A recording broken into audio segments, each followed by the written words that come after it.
Yes, and also with regard to the significance of human beings. It seemed to me that on a naturalistic worldview, everything is ultimately destined to destruction in the heat death of the universe. As the universe expands, it grows colder and colder as its energy is used up. And eventually all the stars will burn out, all matter will collapse into dead stars and black holes. There will be no life, no heat, no light, only the corpses of dead stars and galaxies expanding into endless darkness. And in light of that end, it's hard for me to understand how our moral choices have any sort of significance. There's no moral accountability. The universe is neither better nor worse for what we do. That ultimately there isn't, our moral lives become vacuous because they don't have that kind of cosmic significance.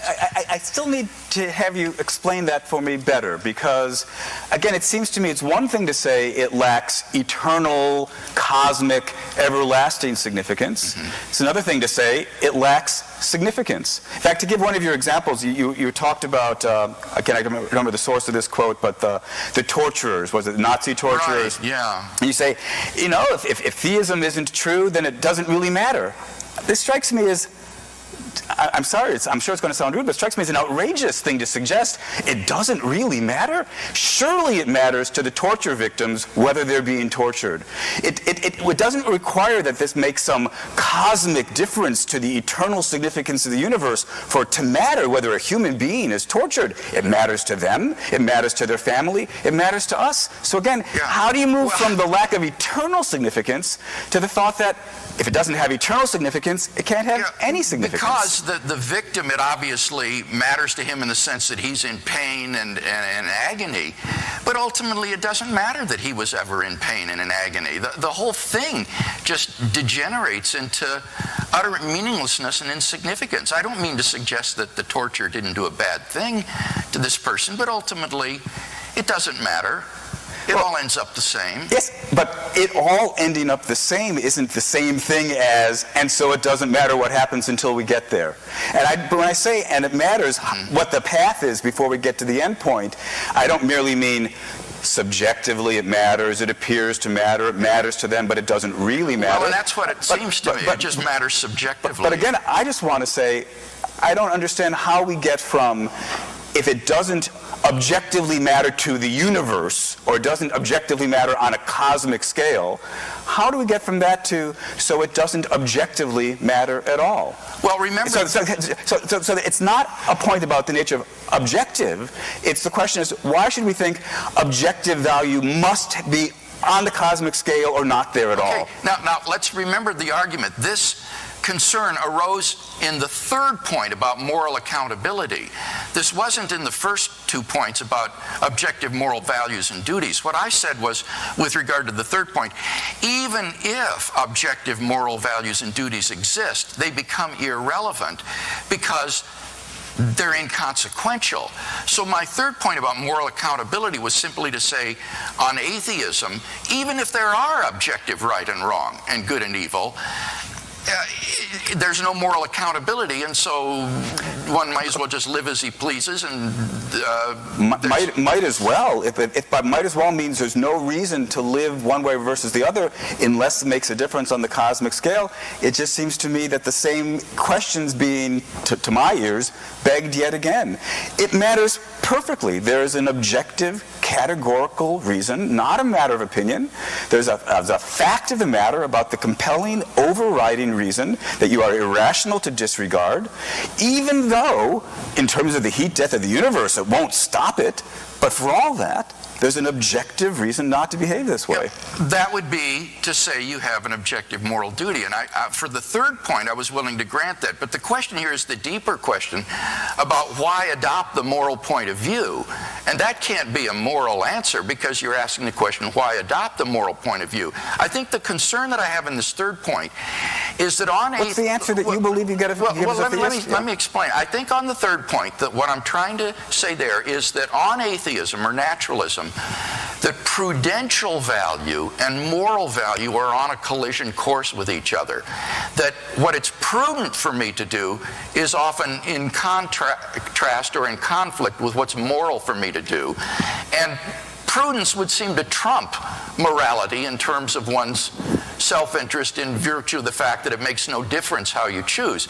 But on theism, where there is moral accountability, you can consistently make choices that go against your self-interest and sacrifice self-interest and prudence for the sake of the moral value and moral duty. Because precisely you'll get it back in the end, and so it's not really in the long term a self-sacrifice at all. That's the thought, yes? Well, that wasn't what that wouldn't be the way I'd put it. It's not that. But that is the reason that you think you can resolve the conflict between prudence and and morality, because God makes it be the case that unless you act morally, your self-interest won't actually be furthered. That's how the solution is. Yes, that's right. That they'll be in harmony with each other ultimately. So you're completely right. I don't believe they're in harmony. Yeah. But that doesn't mean I believe the only rational thing to do is to act prudently. On the contrary, I believe there's greater reason. This should be a form of a question. It's like Jeopardy. Put this in a form of question, Shelly. Yeah. why not believe that moral reasons outweigh prudential reasons? The mere fact that there's a conflict doesn't commit the naturalist to the claim that the prudential ones are the weightier ones. All right, but there is that conflict, and for many people, I think, as I said, this can have a demoralizing effect upon a person, because ultimately his moral choices make no difference either for himself or for the good of the universe.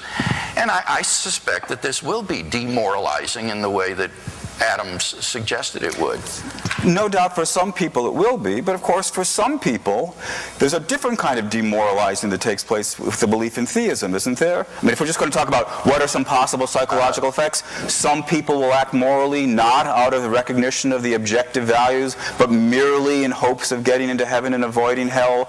There's something morally off about that as well. And I agree. So both sides face certain empirical questions about, certain people may misread the implications of the view.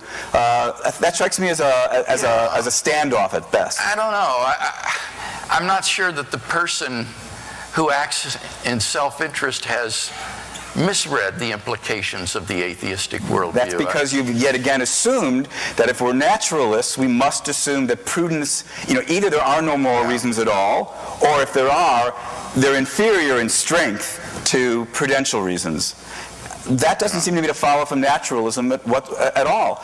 If we had more time, obviously we can only begin to scratch the surface of this debate. If we had more time, I'd lay upon you my elaborate theory of the nature of practical reasoning, according to which prudential reasons are less significant than moral reasons. Well, this is a view that I think is completely compatible with naturalism. Perhaps we can get it. Little imaginary dictator, I suppose, has acted wrongly and as such deserves punishment. So how can we justify the punishment? In terms of the rules of the social contract. What do? We agree in the contract that if people break the contract, they'll be subject to penalty. What if he doesn't want to sign the contract? So look, he's outside the contract, so he's not bound by it. Well, the question is not what does any given person in fact agree to. That's why I talked about what we would agree to insofar as we're imagining ourselves as being perfectly rational. As a perfectly rational being, that is to say, if you imagined a kind of souped up, cleaned up version of the dictator, it would be just as reasonable for him to sign the contract as for the rest of us. It's neither here nor there that he doesn't accept morality. He's still bound by it. We're all bound by it precisely because it would be reasonable for all of us to agree to its terms. Dr. Kagan, you say that human reason leads to morality. Dr. Craig. Dr. Craig, I'm sorry. Wrong pile. Okay, I got myself confused. Okay. Dr. Craig, do you think that without God there is no free will? Yes, I guess I would say that, because it would seem to me that if God doesn't exist, then human beings are just material objects, and that what we call free choices are just the results of electrochemical reactions in our nervous system, and that therefore they're not genuinely free. So that was why I said one of the implications of naturalism is physicalism, and as a result determinism. And this seems to me to be just a clear reason for thinking that our moral choices are ultimately illusory and insignificant, because they're like having a toothache, or like having hair grow. There is no sense in which a personal agent freely chooses between A and not A and making a moral decision. So I guess I would say that. Shelly, it seems like there are a lot of people are hung up on the Nazis. Yeah. They're bad. They're objectively bad. Let's be clear about that. But it's hard for them to, it seems like, just based on the questions, it's hard for people to understand how we can objectively say they're bad when, if they won, would they still be bad? If they were the ones kind of running the world and dictating morality, would they still be objectively bad in your view? Yes, the suggestion is not that it's a matter of a popularity poll, or who wins the Second World War, or which way history goes. It's a thought experiment. The social contract is a thought experiment, and you ask yourself, what are reasonable terms to govern our behaviors with one another? And in trying to set up that thought experiment, you want to set certain background conditions. One background condition I mentioned was the veil of ignorance. You want to make sure you don't know whether you're one of the people who are, in fact, the winners in society or the losers in society.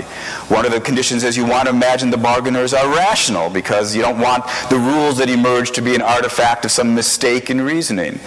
It's neither here nor there what the Nazis thought was acceptable.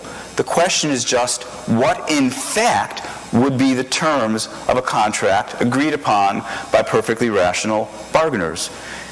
And the terms of those contracts, I think if we had more time, we could proceed to lay out the argument, are such that there'd be a prohibition against killing innocent people, which is, of course, exactly what the Nazis did. So what the Nazis did was violate the terms of the contract.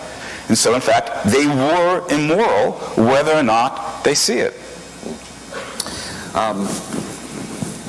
Dr. Craig, there seems to be an issue with this idea of objective good, that there have been numerous crimes in the history of humanity perpetrated on, in the name of religion. Right. Right. How do you grapple with that issue? I'd like to use religious examples of atrocities to help communicate to students the difference between objective good and objective evil. If you say that there is no objective moral value or moral duties, then you have to say things like this, that the Spanish Inquisition, which sent thousands of Jews to their deaths, was really morally indifferent. That the Crusades, which enlisted children to send off to war and then were ultimately sold into slavery, was a morally indifferent act. That religious intolerance is morally fine. So I think that these examples help to underscore the fact that there really are objective moral values and duties that we recognize when we think about these kinds of situations. So remember, the argument isn't that you have to believe in God in order to be moral. That's not the argument. The argument is that you need to have God as an objective, transcendent standard for moral value that moves beyond simple human conventions or societal mores. But why do we stray so much? Why do these things happen so often in the name of God? Right. If you would ask me that as a Christian philosopher, I would begin to talk about Christian doctrine of sin. that we're morally fallen persons, that we're corrupted, and therefore in desperate need of God's moral cleansing and forgiveness and rehabilitation in our lives, and that these moral issues bring to the fore our desperate need of God as a moral healer and forgiver. And Dr. Kagan, why do we violate the social contract?